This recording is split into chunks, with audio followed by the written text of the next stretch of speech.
Jadi malam-malam terakhir ini kita sudah membahas kaitan antara tugas kita sebagai seorang khalifah, pengganti Allah, ya, di mana kedudukannya terhadap Allah yang kita pahami.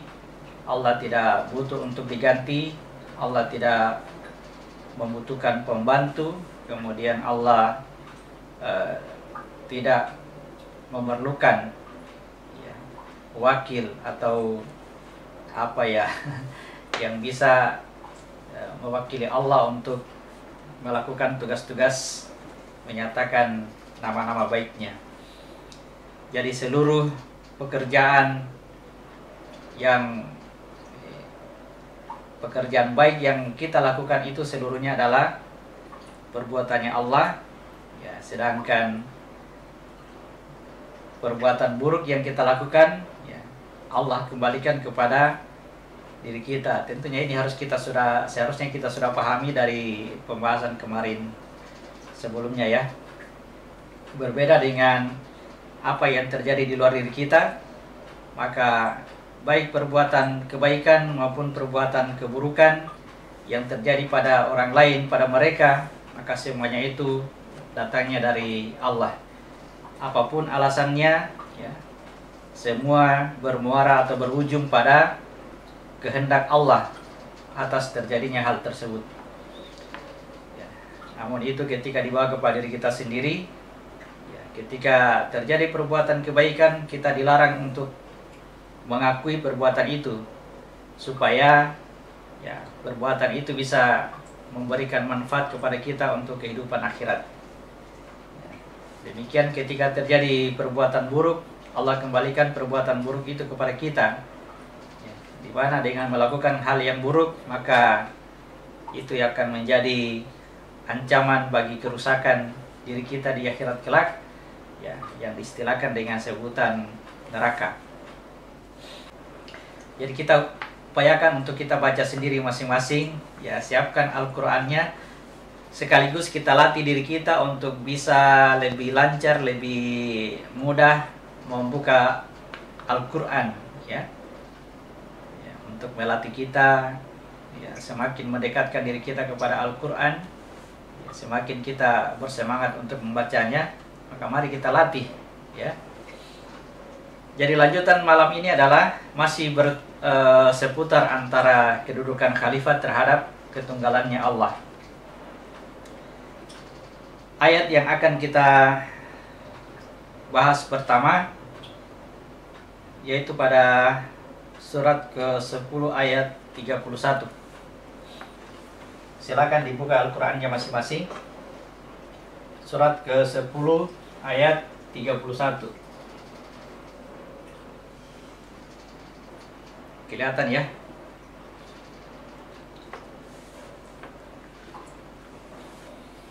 Jadi kita hanya baca terjemahannya saja. Perhatikan. Katakanlah, siapakah yang memberi rezeki kepadamu dari langit dan bumi? Atau siapakah yang kuasa menciptakan pendengaran dan penglihatan? Jadi saya berhenti dulu, saya penggal dulu sampai di sini. Perhatikan apa yang kita pahami tentang rezeki, kita sudah bahas, ya. Rezeki itu adalah berkaitan dengan jasad kita ini, ya. Pada jasad kita ini ada alat-alat, ya, ada alat-alat, ya, makanya dikaitkan dengan sebutan pendengaran dan penglihatan. Kalau pendengaran dan penglihatan berarti fungsi dari mata dan telinga. Jadi mata dan telinga secara fisik merupakan rezeki, ya. Tentu, ya, kita mesti menjawabnya dengan sebutan Allah. Hanya Allah yang memberikan rezeki dari langit dan bumi, dan kemudian hanya Allah yang kuasa menciptakan pendengaran dan penglihatan. Kita lanjutkan. Dan siapakah yang mengeluarkan yang hidup dari yang mati dan mengeluarkan yang mati dari yang hidup? Jadi perhatikan di sini, Jadi ketika kita menerima amanah, artinya kita siap untuk masuk ke dalam jasad. Maka ketika ruh ditiupkan masuk ke dalam jasad, maka ruh itu dibahasakan tersalib, ya. Kita pinjam bahasa tetangga, ya, meskipun dalam Al-Quran disebutkan juga bahwa Isa disalib, ya, diceritakan Isa disalib. Orang-orang Bani Israel menganggap bahwa Isa yang tersalib, padahal bukan, ya. Yang disalib itu adalah yang diserupakan dalam hal ini adalah jiwa kita. Jadi bukan ruh yang tersalib di sini, tetapi dibuat dulu keserupaannya namanya jiwa.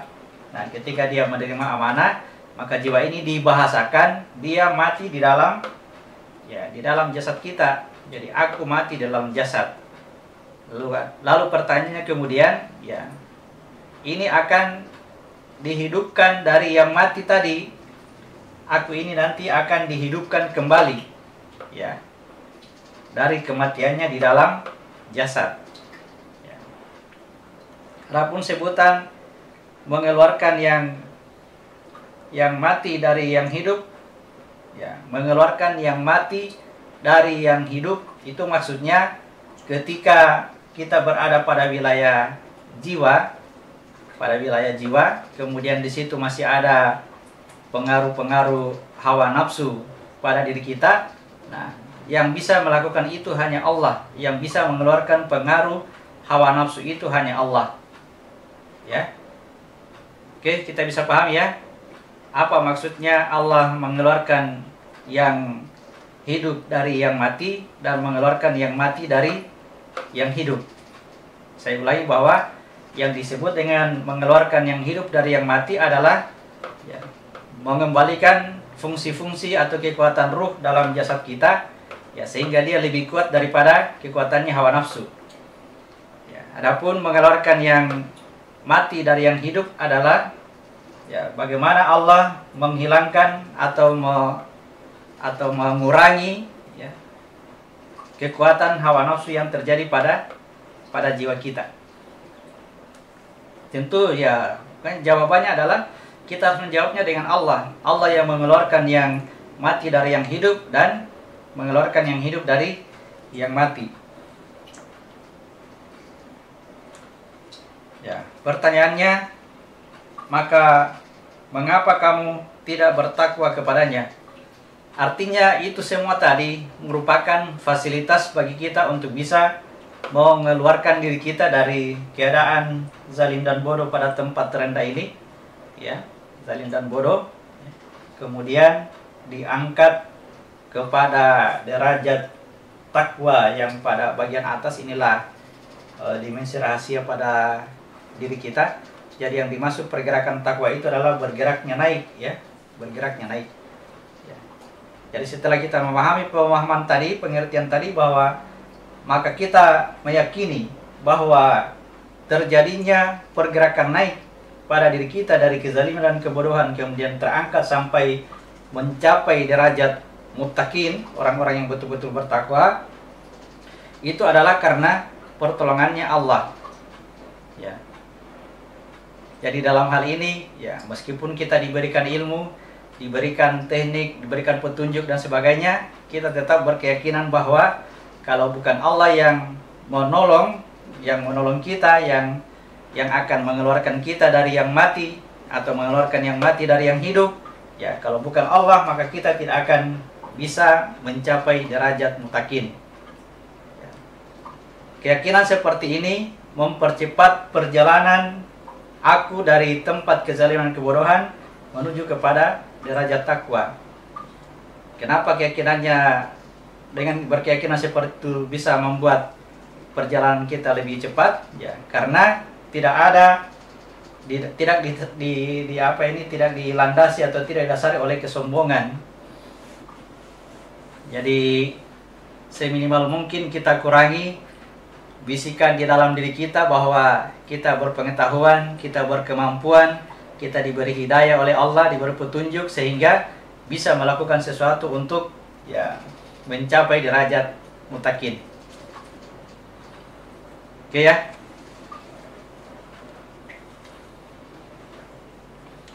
Jadi orang-orang yang atau teman-teman, saudara-saudara kita yang selalu mengajarkan kepada kita, menyampaikan kepada kita bagaimana caranya untuk bisa melakukan hal seperti ini, maka ketahuilah bahwa itu adalah khalifah Allah, pengganti Allah. Bagaimana caranya supaya kita bisa mengikuti jalur perjalanan untuk bisa keluar dari kezaliman dan kebodohan, kemudian bergerak naik untuk mencapai derajat mutakin. Ya, kalau ada yang menyampaikan hal seperti ini, berarti dia adalah khalifah Allah, pengganti Allah. Tapi ingat, ya sekali lagi ingat, dasar mulanya adalah bahwa Allah itu tidak membutuhkan pengganti. Oke.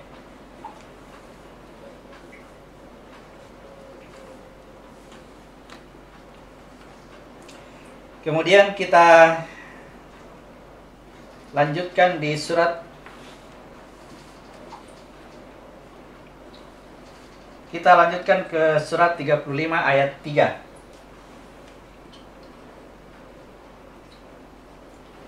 Silakan buka di Al-Qur'annya masing-masing supaya kita bisa baca bersama.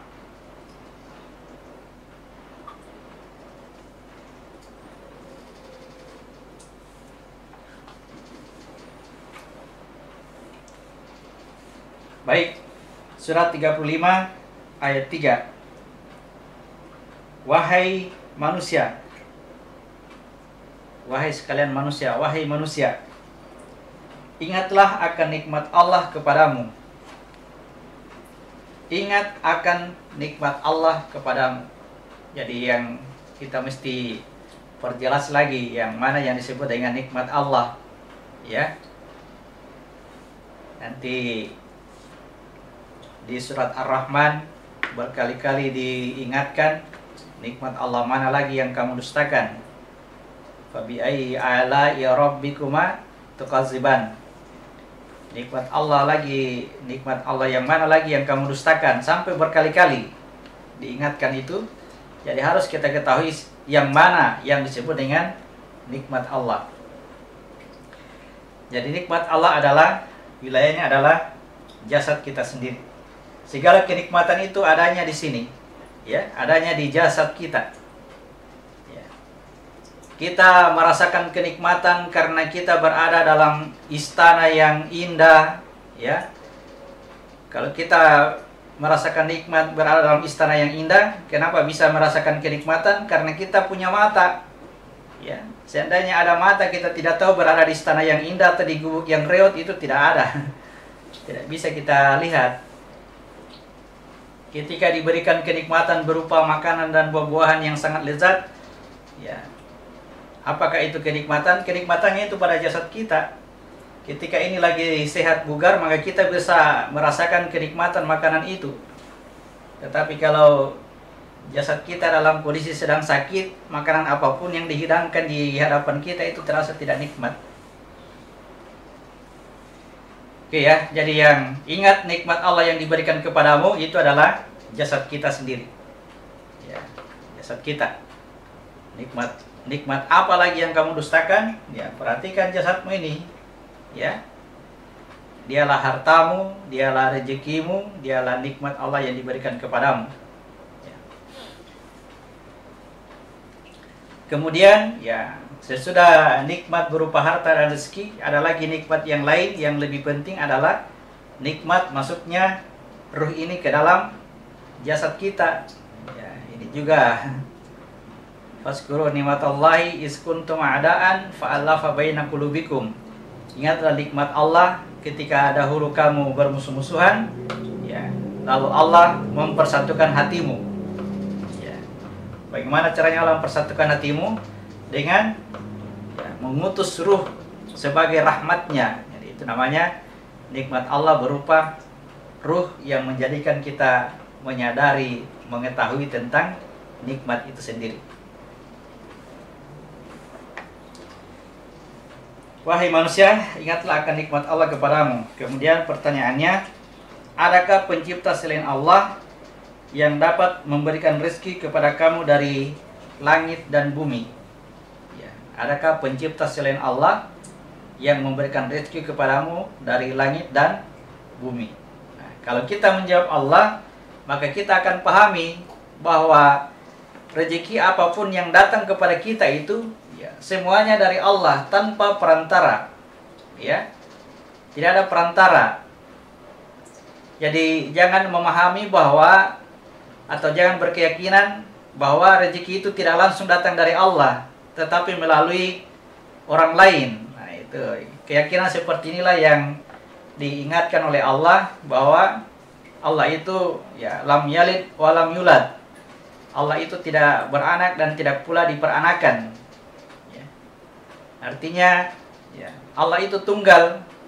Dia tidak mengutus anaknya untuk memberikan rezeki kepada kita. Yang datang ke sini yang memberikan rezeki kepada kita itu adalah Allah. Maka apa yang kita perhatikan dengan pandangan mata kita, ada orang dengan jasad, karena jasad ini ya, karena kitab ini, ada orang yang memberikan rezeki, maka itu adalah khalifah, pengganti Allah. Artinya cukup dengan orang tersebut menjadi pengganti bahwa Allah lah yang memberikan rezeki kepada kita. Maka siapa-siapa yang berperan sebagai khalifah, yang selalu memberi rezeki, maka dalam tanda kutip kita bahasakan dia bersama dengan Allah. Saya berikan tanda kutip ya, karena kita harus paham itu seperti apa maksudnya bersama dengan Allah. Jangan sampai berkeyakinan ya ada saya, ada Allah, ya, itu menjadi tanpa kita sadari kita sudah mempersekutukan Allah, ya, menjadi teman bagi Allah. Jadi ketika Allah memberikan rezeki, maka itu secara langsung. Ketika Allah menyusui bayi, ya, kira-kira kita bisa yakin itu bahwa Allah yang menyusui bayi. Ya, di hadapan kita, di mata kita nampak jelas bahwa yang menyusui bayi itu adalah ibu. Jadi seakan-akan yang memberi makan kepada bayi adalah seorang ibu. Ya. Ibu itu adalah khalifah. Ya, sebagaimana yang selalu saya kiaskan supaya kita lebih mudah. Ya. Tangan ini adalah khalifah bagiku. Ya. Artinya cukup dengan tanganku ini memegang sesuatu, ya. Cukup dengan memegang sesuatu, maka saya bahasakan saya memegang sesuatu, ya. Artinya cukup dengan tangan inilah mewakili saya, ya, sehingga yang memegang itu menjadi pelakunya adalah saya. Itu maksudnya tugas khalifah, ya, fungsi khalifah. Jadi meskipun seorang ibu dikatakan dia menyusui bayi atau memberi makan bayi, tapi ketahuilah bahwa Allah yang memberi makan bayi tersebut secara langsung, secara langsung, tidak diwakili. Kalau kita memahami bahwa Allah tidak langsung menyusui seorang bayi, maka kita akan mempersekutukan Allah dengan selainnya, ya. Kita mempersekutukan Allah dengan seorang ibu. Kenapa seperti itu? Karena nampak jelas, ya, bahwa ibulah yang menyusui bayi tersebut. Tetapi penjelasan kemarin malam mudah-mudahan kita masih ingat bahwa hanya karena kitab inilah, karena jasad inilah yang menjadikan keterangan seperti itu muncul. Ya, kita sangat meyakini, sangat yakin betul bahwa yang memberi susu kepada, yang beri makan kepada sang bayi itu adalah seorang ibu, tidak langsung dari Allah, kalau kita bahasakan. Jadi kalau kita mengatakan bahwa bayi itu disusui oleh seorang ibu, tidak ada masalah. Asal jangan meyakini bahwa ya Allah memberi makan kepada bayi itu melalui ibu. Jangan berkeyakinan begitu, ya. Atau Allah memberi makan kepada bayi tidak langsung, ya. Karena selama ini sering kita berpikir, berkeyakinan bahwa Allah itu memberi rezeki tidak secara langsung, melainkan melalui perantaran orang lain. Maka hendaklah dibahasakan dalam kata-kata itu maka hendaklah kita menyambung silaturahmi, karena dengan silaturahmi itu memperbanyak rezeki. Ya, sebenarnya betul ya, betul, hanya keyakinannya perlu diperbaiki. Kenapa kita berkeyakinan seperti itu? Karena bermula dari ketidakkenalan kita terhadap Allah. Kita tidak mengenal Allah. Ya, kita masih menganggap Allah itu sesuatu yang gaib, ya, sesuatu yang gaib, yang tidak kelihatan, yang tidak bisa dilihat dengan mata kepala kita, sehingga apa yang nyata ini kita katakan bahwa dia bukan Allah. Jika yang gaib, jika Allah itu hanya yang gaib, maka ada sekutu baginya, yaitu adalah apa yang nyata.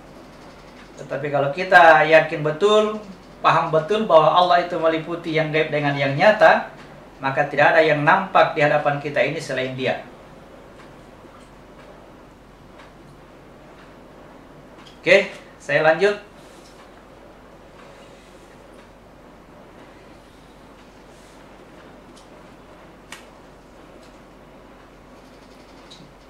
Kita lanjutkan tadi surat, masih ada yang belum dibaca, surat 35 ayat 3.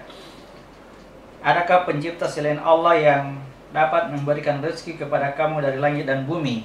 Jawabannya adalah tidak ada Tuhan selain Dia, tidak ada Tuhan selain Allah. Maka mengapa kamu berpaling dari ketauhidan? Mengapa kamu berpaling dari apa yang kamu lihat itu? Ya. Kita berpaling dari apa yang terjadi di hadapan kita, bahwa ya, Allah berbuat. Kata berpaling inilah yang menyebabkan kita ya mengingkari pertemuan dengan Tuhan, perjumpaan dengan Tuhan. Karena yang kita pikirkan selama ini, perjumpaan dengan Tuhan itu adalah ya, kita melihat sesuatu yang gaib, yang orang lain tidak bisa lihat. Ya. Padahal keberadaan Tuhan itu tidak pernah berubah, Dia mutlak. Sebenarnya ya, ketika Dia sudah mengatakan bahwa Dia meliputi yang gaib dengan yang nyata, ya, maka seluruhnya bisa melihatnya. Tetapi apa yang terjadi pada kita sekalian, ya, ada yang melihatnya dengan keyakinan dan ada juga yang masih ragu-ragu. Sebagaimana yang disebutkan kemarin, ya, sudah dijelaskan di surat 41 ayat 54. Ya. Ingatlah bahwa kebanyakan manusia ragu akan pertemuan dengan Tuhannya. Ingatlah bahwa Allah meliputi segala sesuatu.